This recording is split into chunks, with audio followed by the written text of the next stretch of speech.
Hi, welcome everyone to this webinar, Plant Fly Process by senseFly. I am Andrea, the training manager, and I have with me François, our Geospatial product manager, and Anna Jasenicznik, our product and solution engineer.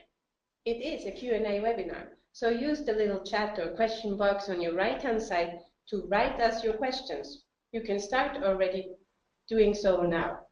Meanwhile, we will do a quick introduction of senseFly and address the first 3 key questions ourselves. So, about senseFly. We are the world's #1 mapping drone producer. We were founded in 2009 here in Switzerland. We are still the lightest in class, our drones are, and they have mapped over 20 million hectares up to date. We have a global presence through our network of 62 distributors and over 200 points of sale. Our drones are used in several industries. Fixedwing EB Plus with an RGB sensor adapted to aerial mapping and RTK PPK capabilities is used mainly in surveying and mapping. EBSQ, with its multispectral camera Sequoia, is used for agriculture mapping. And our copter drone Alris is adapted specifically to inspection tasks. All images are then output and processed into 3D models and 2D maps, which are compatible with all sorts of industry-specific softwares, like softwares used often in surveying and construction, mining, or agriculture. And with this, I hand over to François, who will address the first 3 main questions that are most often. Thank you, Andrea, for this introduction, and welcome everyone on my side. It's a real pleasure to be here today for this webinar. And as mentioned before, it's really an open webinar with hopefully a lot of questions and as many answers as possible. And just to start and to encourage you to do so, we will address the 3 key questions that we hear the most. Is it in exhibition, on demonstration, during training? And I think we need to answer these questions before we go any further to your specific question. So we will treat these 3 questions, and in the meantime, please do not hesitate to ask your very own question that will be answered just after that.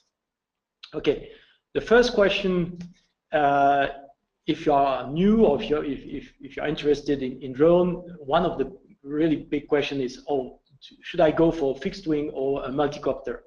And at senseFly, we are quite easy with this question because we have both. We have fixed wing. We are leader, as it was mentioned before, and we have a multicopter specifically for mapping and inspection. So here a little slide that summarizes the information, and you see that one of the keywords for multicopter is small area mapping, smaller area, and inspection. It's really the key word when you want to get close to the object. The coverage, as you can see in this little animation, the coverage went with the fixed wing went from large to very large, and you will see you can cover now clearly more than 1 to 2 square kilometers in one flight. It means in 1 hour. While in one flight we'll cover probably a quarter or even less than that with a multicopter. But we can still call it medium coverage with the multicopter. Takeoff and landing, of course, you need a slightly bigger area with the fixed wing, and here again the trend is to get it smaller and smaller, and the drone itself is more accurate, and you don't need a football field to land a drone, but you need probably a spot of something like 20 meters by 5-10 meters in width. And in the meantime, the quadcopter lands on a very small area, of course. Object resolution, we will go from millimeter or sometimes even below millimeter for the inspection drone, for the quadcopter, up to centimeter and few centimeters for the mapping for the fixed wing in a typical mapping operation. And flight time, here again, an important difference. Would go low or that goes the wind resistance. It was the wind resistance here. So the flight time is wind resistance is low to medium for the quadcopter, and it's much higher with the fixed wing. Okay, so this is again a typical question, and depending on your application. One choice will be much better than the other, and sometimes both are possible. Another typical question for people new in the business is, oh, do I need to become a pilot? Usually the person asking that is a geospecialist, sometimes coming from geography, coming from geodesy, coming from geomatic, geology, but certainly not from someone used to pilot drones. So no, you won't have to become a pilot. You may need some kind of license, some kind of certification, depending on the country where you're from. But from a practical point of view, everything will be done by the so-called autopilot. And in this autopilot, the only thing during the mission, the only thing that you need to know is what you are flying, where you are flying, and how you are flying it. And we can summarize it with, okay, you need to know what is your mission, what is your trajectory, your current trajectory, where are you now and where are you going to, and what is your status of your drone, battery level, wind speed, this kind of information. And here at senseFly, we have a solution called Emotion that covers these three aspects in three nice panels, with the mission on the left, the trajectory, the plan, and in the current trajectory in the middle, and the status about battery, about wind speed, and all this kind of information is available at any time during the flight. And honestly, you can look at this screen, and if you don't change your mind, if nothing has changed in the mission, you can just watch your drone, because you need the visual eye contact, the visual contact, and watch your screen and be sure that everything is fine during the mission. You even know when the mission will be finished. The remaining time is indicated, so you know for how long you are still on your little hill or in your field. Third question that comes very, very often is, okay, now I know what drone I need. Then what sensor, what payload do I need to carry on this drone? And typically there are three main applications, or three meaning three main sensors. Most of the application, every time you talk about point cloud, about DTM, DSM, orthomosaic, and so on, you will need the visible spectrum and you will need an RGB camera. If you are more in the agriculture, environmental application, you probably need a slightly more than visible spectrum. You will need the near infrared, the red edge, for example, and you will go for a multispectral sensor. And if you go into more specific application, you will need the so-called hyperspectral sensor. It could be a thermal, it could be LiDAR, or other type like this. What is general to all these payloads? They must be robust. I mean, life with drone is not easy. It's not smooth. Is it during takeoff, during landing, during transport, during the mission itself? You need something that is robust. You need something that is precise, because if you want to have an accurate final result, you need a system that has very low noise, no bias, and will provide, is it in geometry or in radiometry, will provide all the information precisely defined in your system. And ideally, you want it to have it swappable. It means that with the same drone, you will be able to do once an RGB mission and then a multispectral mission, for example.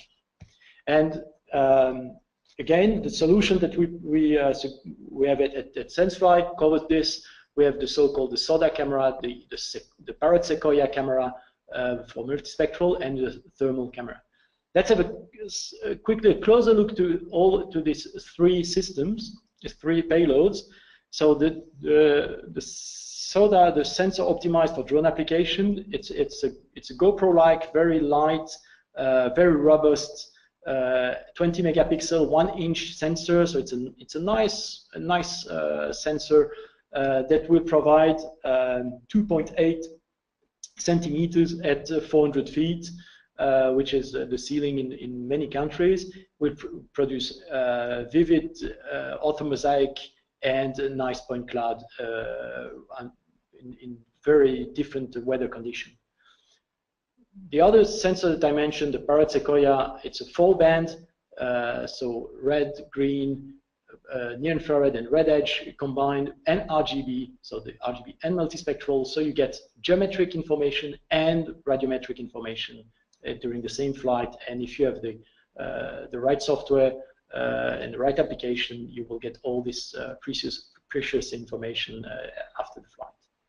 And third is the thermal sensor that will provide reflectance map and thermal analysis very nicely. Again, in the same drone, because it's swappable, and it's just a question of landing, swap, and take off again. So we come here to the end of the mandatory or the key questions, and this is where we will I will introduce Anna, that will be your speaker today, in the sense that she already collected all the questions, and she will just ask the question as you would do orally, and Andrea and myself will try to answer it as accurately, as understandably as possible. In the meantime, do not hesitate, while you are listening to the other questions, do not hesitate to still ask your very own question. As we say, there are no stupid questions, there are only stupid answers, and we will try to avoid them. So I give the word to Anna for the first question. Yes, hello everybody. It's great to have you all here. We got some interesting questions already, but as Francois said, feel free to ask some more. So one of the questions that we have right now would be, can your drones fly in the mountains? Who would want to answer that? Okay, I take that one. So can senseFly drones fly in the mountains? Yes, they can. And actually, they do so very well, because we're supporting in our flight planning software eMotion, we're supporting elevation data to which the drone can adapt its altitude. Therefore, we're not only avoiding collisions with the mountains, but we can also adapt the flight plan to the slopes. Therefore, we always keep the same distance from the ground, which allows us to have the same resolution throughout the data set, instead of flying sort of a flat flight plan, just higher than all mountains around. So yes, our drones are very capable of flying everywhere in the mountains. Okay, thank you, Andrea. The other question would be, what is the range of the communication? So basically, how far away our drones can fly? Okay, as product manager of one of the drone of the EB Plus, and probably the drone that is flying the furthest, I will answer this question.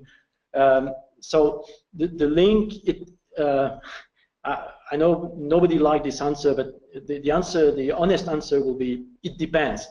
It depends on the topography, it depends on the environment in general.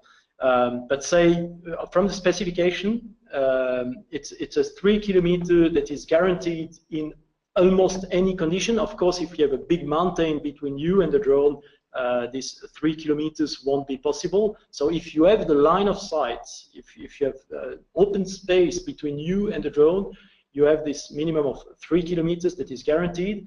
And in open areas, if you are outside of cities, if you don't have mountains, if you have a real open field, it can go up to 8 kilometers. But by the way, I need here to mention that first, the drone is autonomous, so technically it can fly without this communication. You don't need this uplink, downlink communication all the time. So from a technical point of view, it could fly much further than this.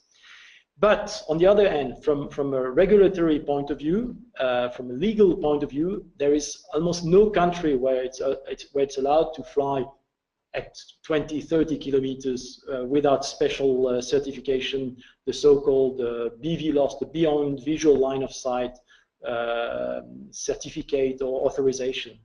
So again, the answer is technically 3 to 8 kilometers, the minimum of 3, maximum of 8 kilometers for the link. Then it's much more,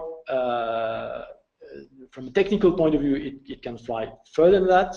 From a regulatory point of view, from a legal point of view, probably your limitation will be about 1 kilometer. 1 kilometer radius, it means that from anywhere you can cover a radius of 2 kilometers, which is in miles. Sorry for people thinking and expressing in miles. So it's a 0.6 miles radius. And I hope it answered the question. Okay, thank you, Francois. Now we have a question from Joe about the wind. So are there any specific guidelines for operating in windy conditions? So for the fixed wing and for the multi-rotor?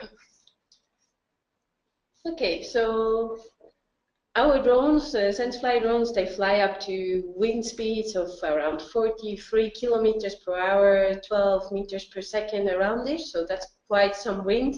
Although at those high wind levels, you have the drone being pushed around a bit. The drone will not, even if the drone is stronger, the drone will continue to fly.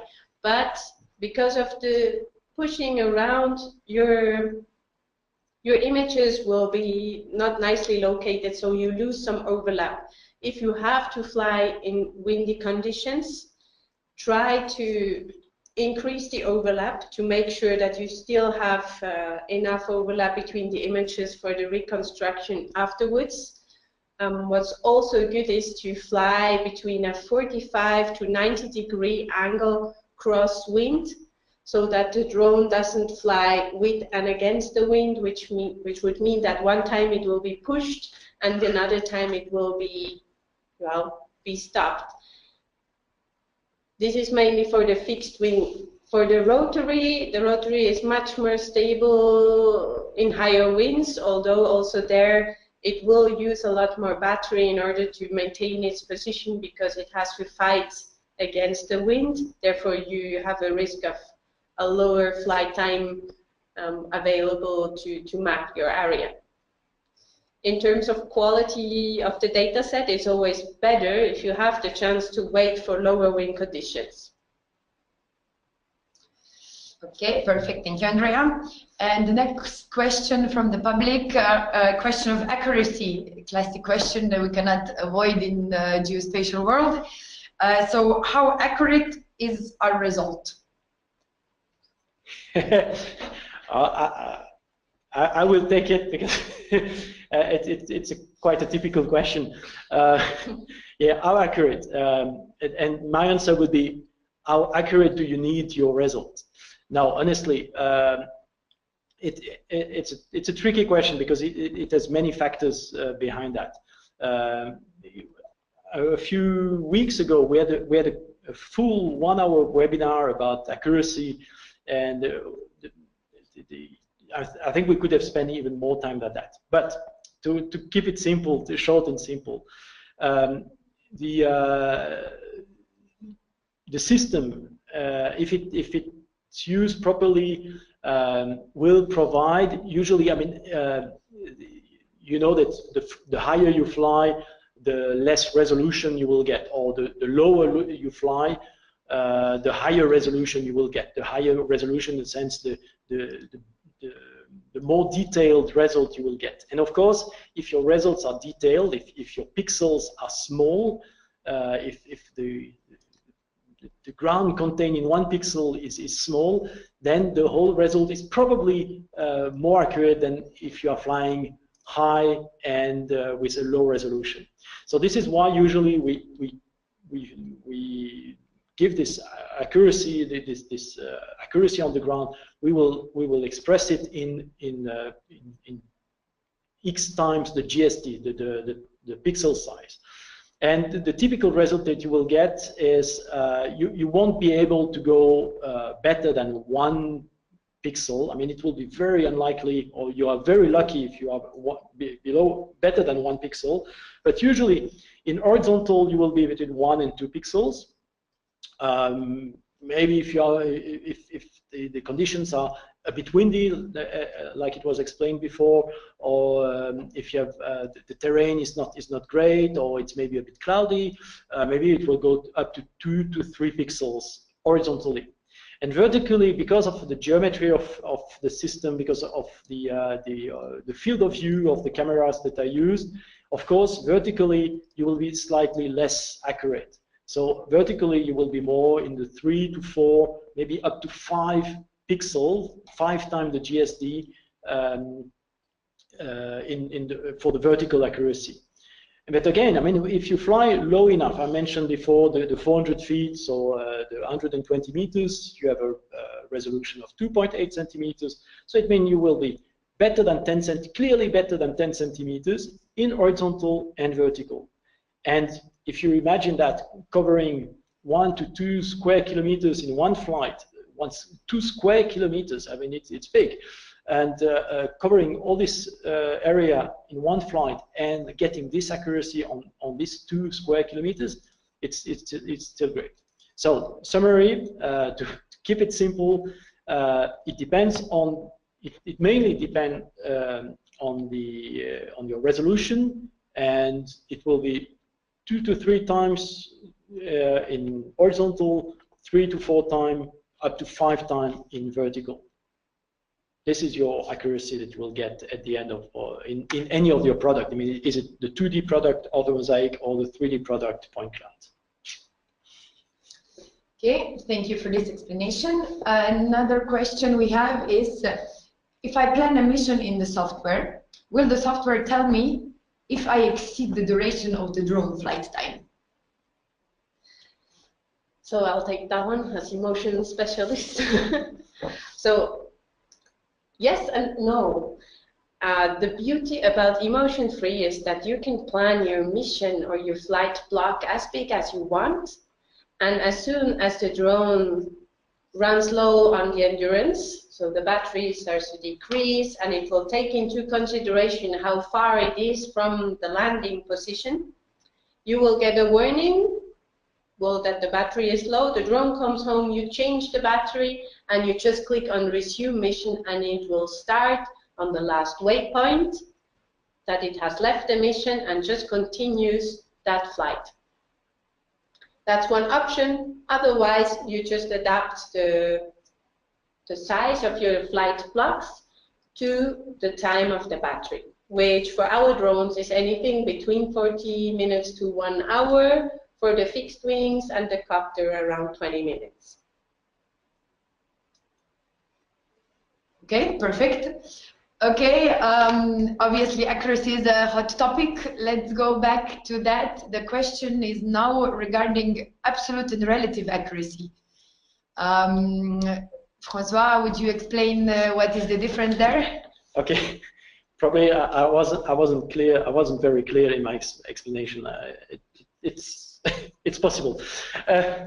Now, again, I mean, we had this webinar and we talked about this relative and absolute. So relative is really between 2 points within the same project, and in this case, it's really if you are not accurate relatively, it means that you have a scale problem. And the good news is almost any drone that is GNSS, I mean GPS supported or GNSS supported, won't have a scale issue. So I would say from a relative point of view, I mean for the relative accuracy, all drones are almost equal, and you won't have a scale problem in your block. Is it small? Is it big? Actually, if it's very small, you may have a problem. And it's correct that with quadcopters on a very small area, you might have a scale problem. Then you might have a relative accuracy problem. But I would say this is not very significant. More interesting is the absolute accuracy. I mean, how well positioned are you worldwide? I mean, on globally, your project, your block, your photogrammetric job, how does it fit in the real world? And here you need better sensors or a better setup or better workflow.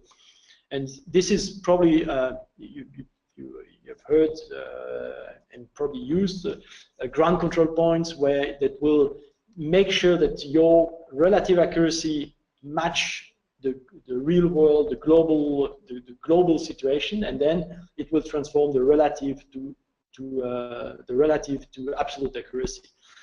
But ground control points, it's expensive. It's a pain, honestly. You have to go around. I mean, you want to fly. You don't want to walk around your field or mine or village or any object that you want to cover.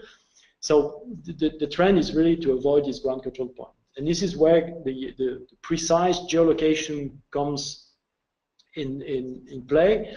And this precise geolocation can comes from precise GNSS.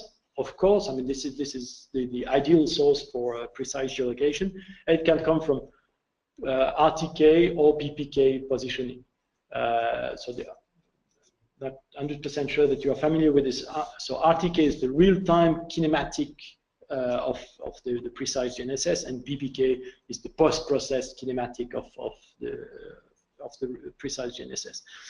Both will deliver almost the same accuracy, and it will be a very high accuracy, almost what you will get with your geodetic receiver, static, or in stop and go or rapid static. You will be down to a few centimeters. So it means each image is a position that is known in horizontal and vertical, that will be known in the 2 to 3 to 4 to 5 centimeters, almost in the worst case. So I don't want to extend. I mean, if there are more questions about this famous RTK, PPK, we can extend it, but I don't want to spend all the time on that. But for sure, I mean, absolute, relative. Remember, it's just a question: are you with navigation GPS that will provide the scale factor, that will provide us the correct scale factor, but not absolutely correct, not in the global system. And if you want this absolute accuracy, you need something like, I mean, either ground control point that we try to avoid, or something like PPK, RTK, so precise GNSS that will provide precise geolocation, and then you will have your absolute accuracy. You will match the real world, and you will be globally correct. Voila. Thank you. Okay, thank you, Francois. So we still have some time, so if you want to ask some questions, feel free. Otherwise, we go now into agriculture questions. We have a question on: can I map health of plants? Okay. My turn, I guess. So yeah, moving a bit away from geospatial there and going into agriculture. Mapping health of plants is not such an easy topic, but it is possible. So what you would do is you go with a multispectral camera, usually looking at green, red, and near-infrared bands, where near-infrared is really close to the visible range in the electromagnetic spectrum. And then a plant always has chlorophyll, which in the end is the stuff that makes the plants look green for our eyes, right? It's also the stuff that reflects the near-infrared most and absorbs the red a lot. So if we're gonna map the reflection coming back from the plant, especially in red and near-infrared, we can look at that difference. If we have a high absorption of red and a high reflection of near-infrared, we will know that the plant is healthy.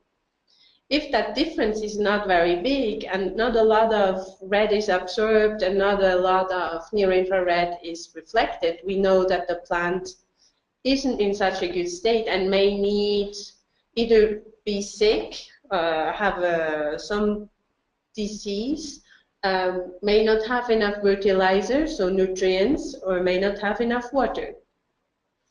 So we can find out in which areas our plants are not doing well by using a multispectral camera looking at the red, near-infrared, red edge bands to really analyze this chlorophyll content.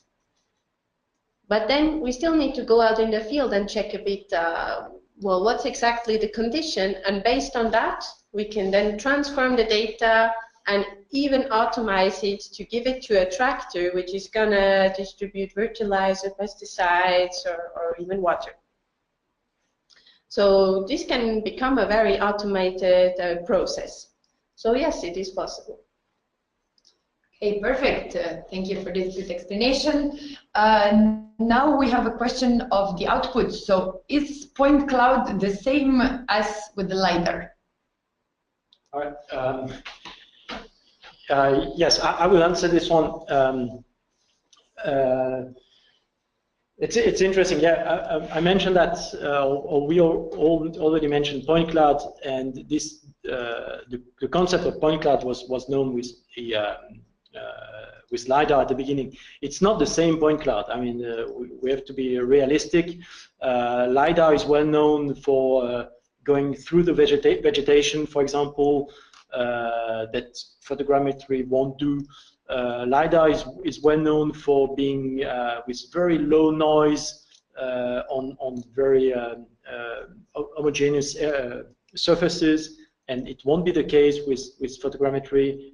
I mean, you will have more noise with photogrammetry than with LiDAR. So there are differences. I mean, it's the same name, and the good news is from a density point of view. I mean, the number of points that I mean, this is one of the main characteristic of a point cloud, saying, oh, I have like 20 points per square meter. I mean, I remember when we went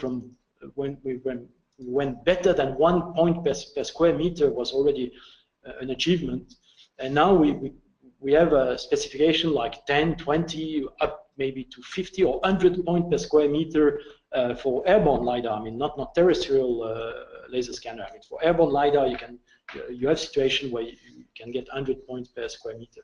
The good news is you will get the same if you need to. You can get the same number of points with photogrammetry. I mean, you can go up to the point where you have 1 point in your point cloud for each pixel.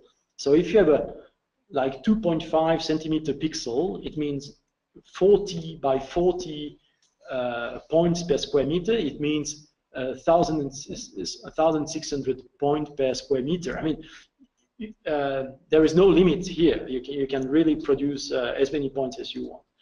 Again, so it will be comparable on open fields, bare earth, so roofs, in mines. Here, I would say the similarity between a point cloud from photogrammetry and point cloud from LiDAR will be very similar, almost the same. Where it will be very different is if you have vegetation, because photogrammetry will stop at the top of the vegetation and you won't have any information below the vegetation. You can, at best, you can filter it, but you cannot create the information below the vegetation. That's mainly the difference. I mean, and this part of the noise, so the accuracy. You might get a better accuracy with the LiDAR. But just a remark here. I mean, LiDAR is usually quite heavy and very expensive. So it's probably on a small area, and on small areas that you cover with your small drone, is probably not. It's not an option to use a LiDAR, because it will be just having the LiDAR will be very expensive, or renting the LiDAR, or requesting a LiDAR operation will be too expensive. So if you want inexpensive solution with little vegetation, photogrammetry will be fine. It will produce the point cloud that you need. If you have vegetation and if you have a larger area, probably LiDAR will be the best option in this case. Well, so. Okay, thank you. It seems we are now at the topic of outputs. A question that we got is, what are the file formats of the results? I give this question to Andrea because I speak way too much, and she's our GIS specialist, so I'm happy to give this question to Andrea. Thank you. Okay, so file format, outputs. In general, photogrammic software does give us 3D outputs and 2D outputs, where all 2D outputs are mainly GeoTIFFs, so georeference TIFF files, which are perfectly compatible with any software, QGIS, ArcGIS, or AutoCAD as well. Be careful though, the files tend to be quite heavy, so at times if you've been mapping at very high resolutions, it can start to be a bit heavy on the program and slow down your PCs and so on. So get good hardware on the processing and computer side of things to be able to nicely work with this amazing data that you collected with the drones.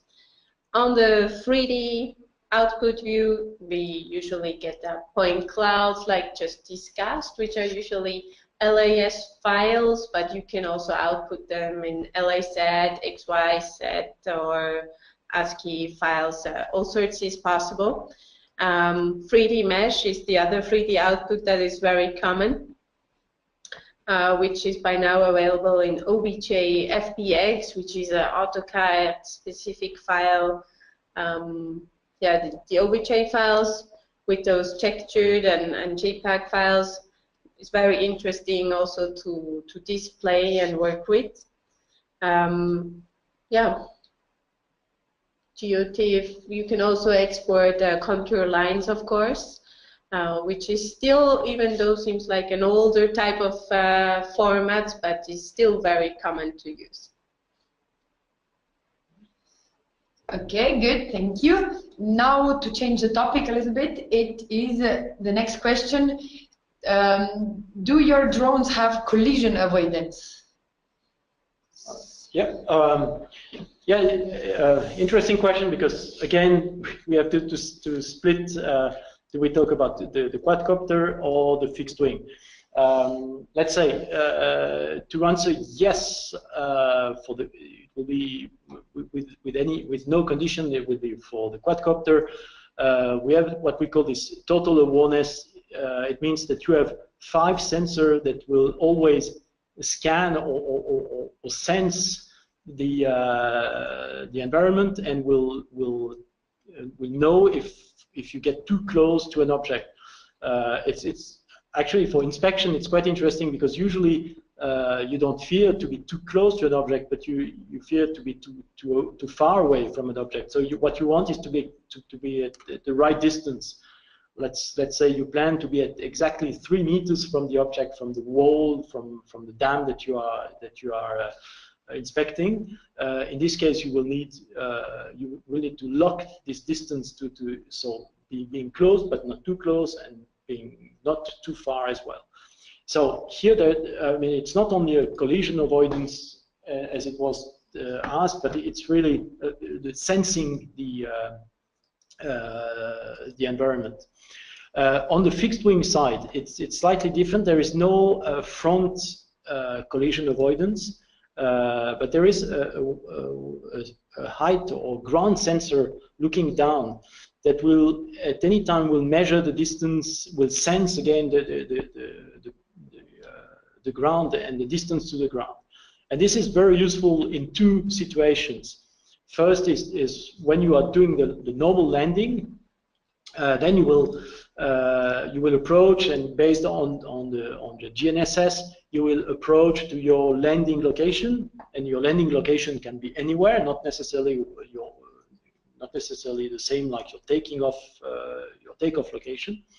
So when you approach this, the GNSS will guide the drone, or the drone will follow the path to the ground, and then the sensor will sense the ground and will do the final adjustment and do the nice, smooth, accurate landing. So this is where the ground sensor is always used. And so it's a kind of obstacle avoidance or ground avoidance or ground sensing to have this smooth landing. And the other one is when you do any